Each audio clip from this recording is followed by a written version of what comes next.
ভিডিওটার মধ্যে আপনারা দেখতে পাচ্ছেন একটি স্ক্রিনশট দেওয়া আছে। তো এটা আমার ইনস্টিম অ্যাডস স্ক্রিনশট। আমি এটা রিভিউতে পাঠিয়েছি, এরপরে এটা এসেছে। আমার 60,000 মিনিট ওয়াচ টাইম কমপ্লিট হয়েছে, 5,000 ফলোয়ার সেটাও কমপ্লিট আছে। তো এটা আমি আপনাদের লাইভ প্রুফ দেখাচ্ছি কি সমস্যা হয়েছে। তো আপনারা আমার স্ক্রিন রেকর্ডটা একটু ফলো করবেন। তো বন্ধুরা, আমি স্ক্রিন রেকর্ড চালু করেছি, এরপরে চলে যাচ্ছি আমার প্রোফাইলে। তো এখানে আসলাম, নেট একটু স্লো চলছে।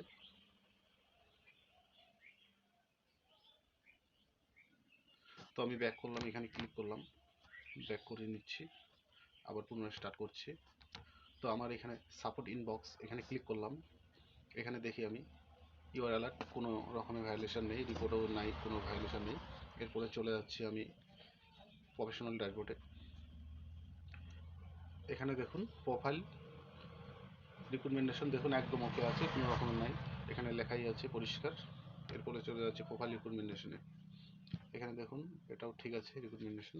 তো মনিটাইজেশনে ক্লিক করার পর ইনস্টিম অ্যাডস যে অপশানটা আছে এখানে ক্লিক করব। দেখুন এখানে লেখা আছে।